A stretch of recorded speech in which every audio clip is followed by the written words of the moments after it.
Bienvenue dans ce nouveau cours dans lequel nous allons rapidement apprendre à créer un compte de travail sur la plateforme TimeBuck. Dans ce cours, nous allons aborder les 6 points suivants: le contexte du cours. Nous allons par la suite aborder les objectifs. Après, il sera question de faire la démonstration où nous allons effectuer pas à pas les opérations nécessaires pour la création du compte sur la plateforme TimeBuck. Nous allons finir par une conclusion et les 2 derniers points, je vous inviterai à réagir sur notre question bonus et de suivre notre publicité de fermeture. Sans plus attendre, commençons.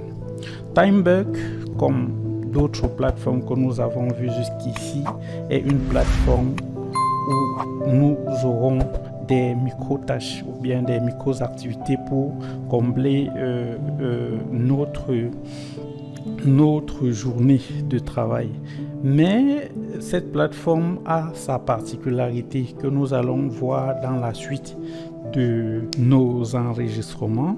Dans ce cours, nous allons juste apprendre à créer rapidement un compte de travail sur cette plateforme. Sans plus attendre, je vous invite à suivre la démonstration des opérations pour la création du compte tout en reprenant ces opérations à votre niveau.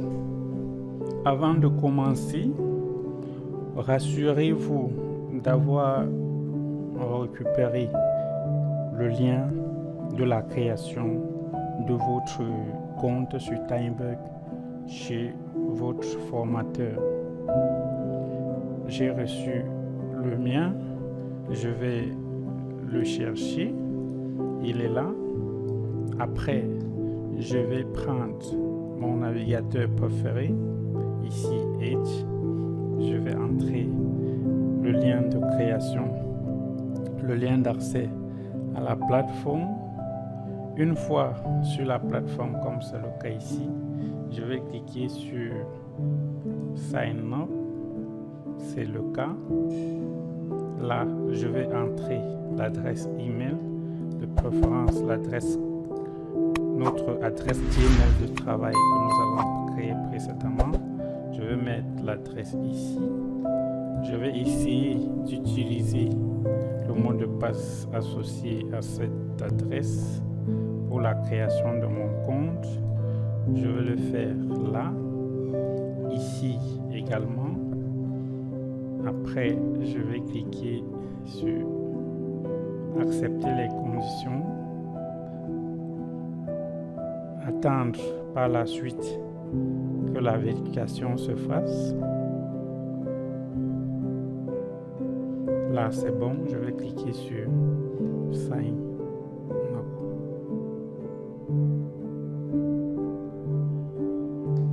Le mot de passe n'est pas bon, donc en ce qui concerne le mot de passe, je vais ajouter ces éléments là sur le mot de passe.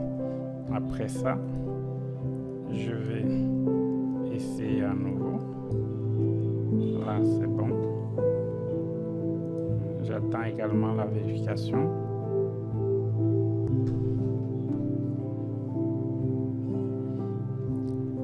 C'est bon pour la vérification. Je clique à nouveau sur s'inscrire. Là, tout s'est bien passé. L'inscription a réussi.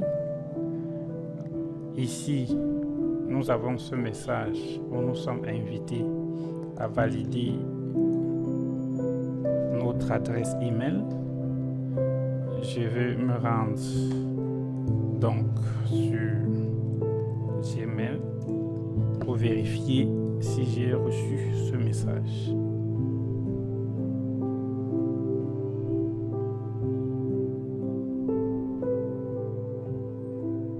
Ok, nous sommes sur Gmail. Je peux bien remarquer que j'ai reçu le message.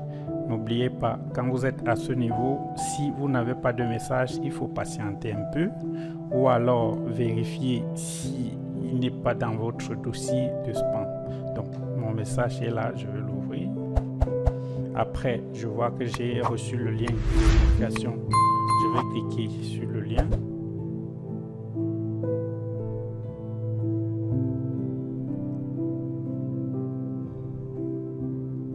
OK. À ce niveau, je viens de créer et d'activer mon compte. Maintenant, il y a ce message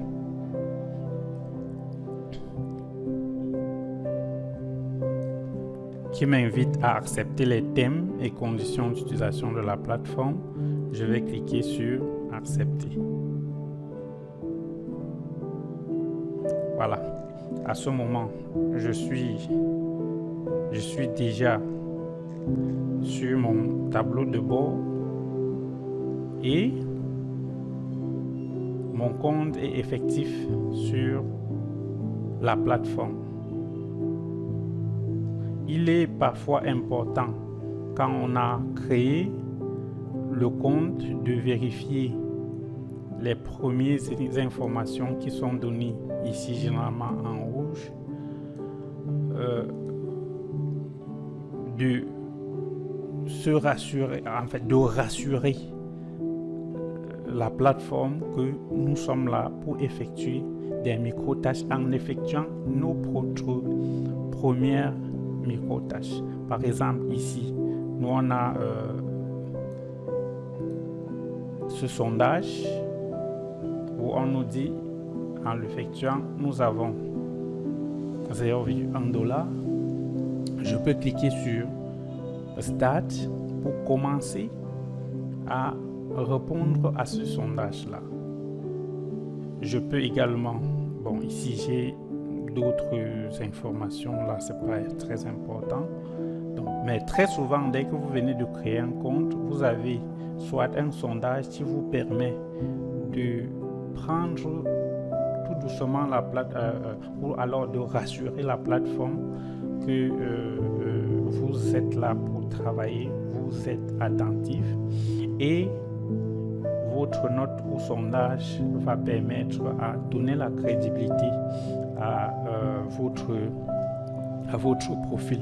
C'est important. Et quand vous répondez à ce sondage, soyez attentif. Généralement, ça c'est en anglais, mais vous avez un traducteur qui vous permet à chaque fois de sélectionner par exemple le texte et de le traduire. Là, pour mon cas, j'ai installé un traducteur sur mon navigateur. Si ce n'est pas le cas chez vous et que vous avez du mal à faire cette activité, essayez de voir avec votre encadreur afin qu'il puisse vous donner des astuces pour activer un traducteur. Merci et félicitations à vous d'être resté, d'avoir suivi avec nous les opérations nécessaires pour la création d'un nouveau compte sur la plateforme TimeBug. Après la création de votre compte, comme d'habitude, il est important que vous envoyez également les informations de votre compte, à savoir l'adresse de connexion et le mot de passe au support, ou alors si vous avez des difficultés à écrire au support, vous pouvez saisir directement votre encadreur. N'oubliez pas de prendre quelques secondes pour répondre à notre quiz du jour, ou alors de consulter la liste des quiz qui sont actifs sur la plateforme afin de répondre à l'un d'entre eux, toujours par l'adresse de support ou alors en saisissant votre encadreur. Un nom de domaine unique garantit une identité digitale forte et une visibilité optimale.